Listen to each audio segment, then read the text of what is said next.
It started in my sophomore year. I wasn't exactly the most popular guy, but I had a solid group of friends. We messed around after school, played some basketball, hit up parties on weekends, typical high school stuff. I wasn't interested in drama or popularity contests, but I'll admit, I noticed when people outside my circle gave me attention. That's where Emily came in. She wasn't popular. Hell, I'm not even sure she had any real friends. She sat by herself at lunch, always in the back of the classroom, never really talking. She just watched. I didn't think much of her at all, to be honest. Just another quiet girl keeping to herself. One afternoon after class, she approached me out of nowhere. Hey, can I get your Snapchat? I was thrown off.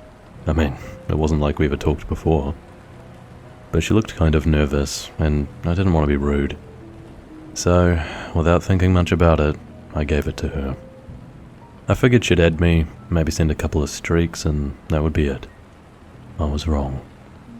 The messages started almost immediately.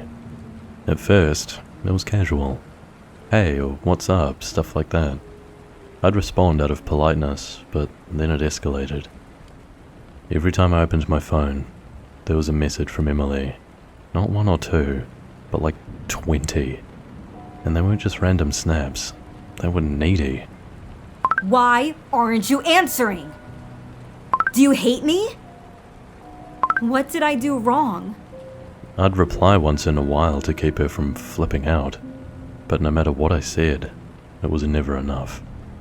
She'd send videos of herself, staring into the camera, not saying anything, just staring with this weird half smile. It freaked me out. She even started sending snaps at night. 1, 2, sometimes 3 a.m. I stopped replying altogether, thinking that she'd eventually get the hint. But that's when things got weird. One night, I was lying in bed, scrolling through my phone, trying to ignore the flood of notifications.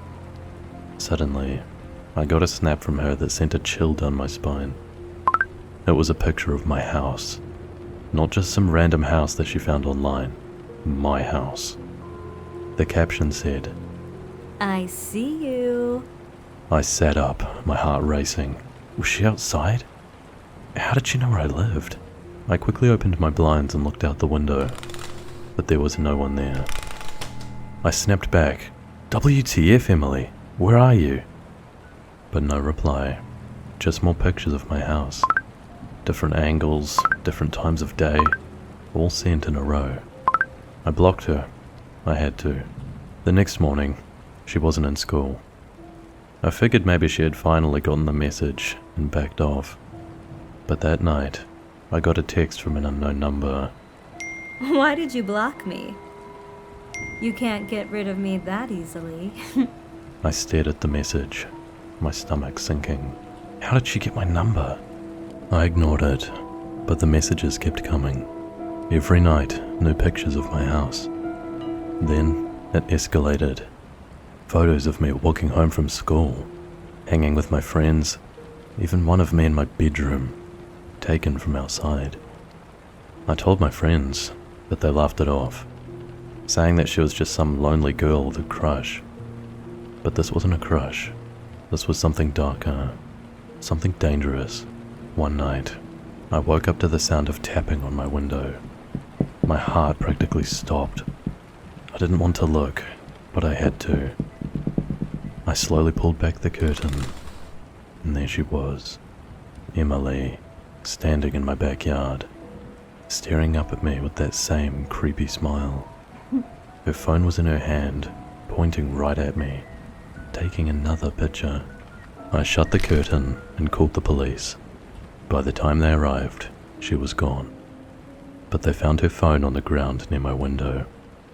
When they went through it, they found hundreds of photos of me, most of them taken without me even knowing. She had been watching me for weeks. Emily didn't come back to school after that. I heard rumors that she was sent to some kind of institution, but no one really knew for sure. I deleted Snapchat, changed my number, and did everything that I could do to forget about her. So Emily, I hope to never see you again.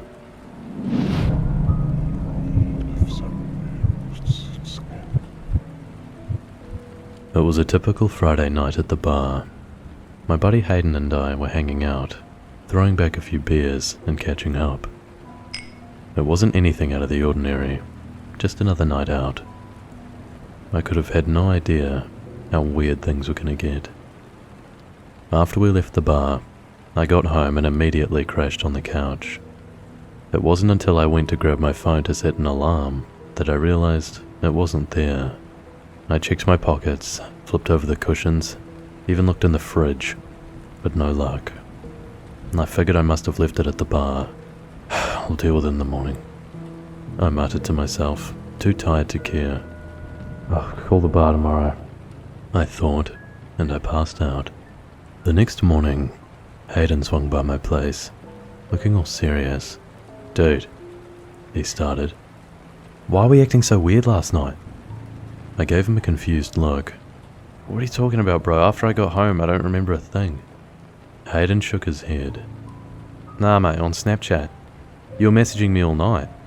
But it wasn't like you. You kept asking if I could, remind you of my address and if I was home alone. That hit me like a punch in the gut. I hadn't touched Snapchat since before I left the bar. I shot Hayden a look. Dude, that was not me. I lost my phone last night, someone else must have it. Hayden pulled out his phone, showing me the creepy messages. Where do you live again? Are you home alone right now? A cold shiver ran down my spine. Whoever had my phone wasn't just messing around. They were trying to find out where my best friend lived. Snap maps, I said, pulling out my laptop to track the phone's location. We logged in, and there it was. My phone was still online, but the location wasn't the bar. It was in a wooden area on the outskirts of town. We looked at each other, silent for a while. It didn't make any sense. Why would someone take my phone and head into the middle of nowhere? Without thinking much, we grabbed our jackets and headed out. Curiosity, or maybe stupidity, pushed us to maybe see who had it. We drove in silence, the GPS leading us down dirt roads and through increasingly dense forest. Eventually, we had to park and continue on foot. The snap map showed it was just a little ways ahead, but the closer we got, the more off everything felt. It was pitch black, and the trees pressed in around us like they were watching. When we finally got close, Hayden stopped dead in his tracks. Look, he whispered, pointing ahead. There was a faint light flickering through the trees. We moved quietly, creeping closer until we saw it. The light was coming from my phone screen. I squinted, trying to make sense of what I was seeing. The phone was propped up on a log, and just as we stepped closer, the screen lit up with the flash of a photo. It took me a second to realize what had just happened. Someone had just taken a picture of us. The flash revealed 3 figures, standing a few feet away, their faces shadowed by hoods. They were just standing there, completely still, watching us. My heart dropped into my stomach. Run! Hayden hissed, and we bolted. I didn't look back. I didn't care who those guys were or what they wanted. All I knew is that we had to get out of there. We didn't stop until we were back in the car, panting and wide-eyed. What the hell was that? Hayden gasped, his voice shaking. I didn't have an answer. All I knew is that someone, or some group, had been watching us. Maybe for longer than we realized. We got back to my place, locked the doors, and called the police. But there wasn't much they could do. My phone was gone, and so were the people who had it. I got a new phone the next day, but I couldn't shake the feeling that those guys knew where we lived now. I still wonder what they wanted, what they planned to do if we hadn't run.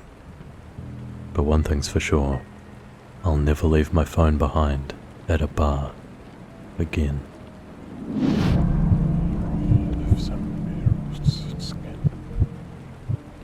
It was almost midnight, and Alyssa and I were sprawled out on my bed, phones in hand, the blue light of our screens the only thing illuminating the room. The house was completely silent. We'd spent most of the night watching dumb TikToks and laughing at random Snapchats, just enjoying the usual sleepover vibe. I was about to put my phone down when I saw it, a friend request on Snapchat from someone I didn't know. The username was Jake2003, just some random guy, and his Bitmoji was the default avatar. I didn't recognize him, but sometimes people from school added me even if we'd never talk, so I accepted it without thinking much of it. Not long after, I got a snap from him. When I opened it, the screen was completely black, except for a message. Hey, what's up? I stared at it for a moment, feeling something off about the whole thing. No photo, no context, just a blank message. Still, I left him on read and went back to scrolling, figuring he was just some random guy bored on a Friday night. A couple of minutes later, my phone buzzed again. Another snap from him. This time, it was a picture of a ceiling fan, with the message, You live nearby? I sat up straighter, feeling a creeping unease in my chest. Without replying, I opened Snap Maps and checked his location. My stomach sank when I saw his Bitmoji hovering just a few streets away. He was close, too close. I showed the screen to Alyssa. Look at this, I whispered, my voice shaky. She frowned when she saw how close he was. That's weird. You should block him. I nodded, but before I could do anything, another snap came through. This one froze the blood in my veins. The message read, Cute house. My heart started pounding in my chest. He had to be talking about my house. I hadn't posted anything to give him that information, and I certainly hadn't shared my location with him. But then I remembered Snap Maps had been on when I accepted his friend request.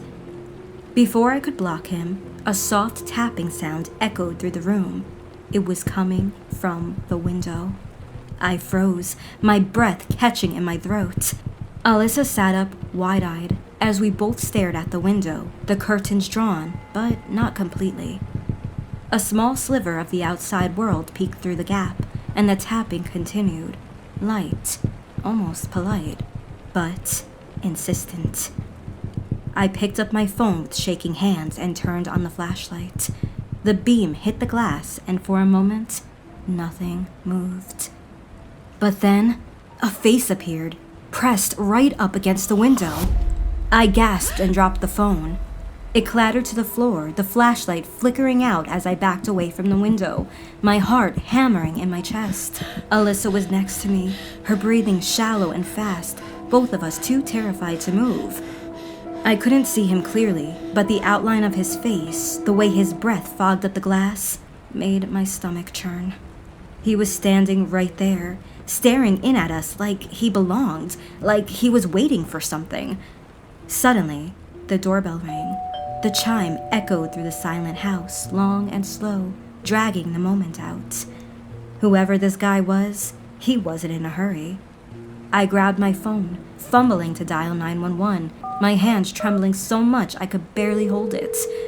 When the operator picked up, I whispered as quietly as I could, "There's someone outside my house. He found me on Snapchat." The operator was calm, but my panic made it hard to focus on what she was saying. I could hear the sound of footsteps now, slow and deliberate, moving around the side of the house. He wasn't done. He was looking for another way in. The doorknob rattled downstairs. Alyssa clutched my arm and we both froze. He was trying to get inside. Time felt like it was stretching forever as we waited, terrified, listening to the soft shuffle of footsteps, the occasional thud as he tested the doors and windows. My pulse was racing, and I could barely catch my breath. It felt like any second he would break through, like the thin walls of my house weren't enough to keep him out. Then, finally, I heard them. Sirens. They started off faint, but grew louder, closer, until the flashing red and blue lights appeared outside. There was a knock at the front door, This time, the police. Alyssa and I raced downstairs, opening the door with shaking hands. The officers were there, and I felt a wave of relief crash over me, but it wasn't enough to completely erase the fear. I told them about the guy who found me through Snapchat, how he had been right outside trying to get in. They searched the yard and the area around the house, but there was no trace of him. No footprints, no signs of anyone. It was like he had vanished into thin air. But I'll never forget the way his face looked pressed against the glass, watching us. And after that night, I've never turned snap maps back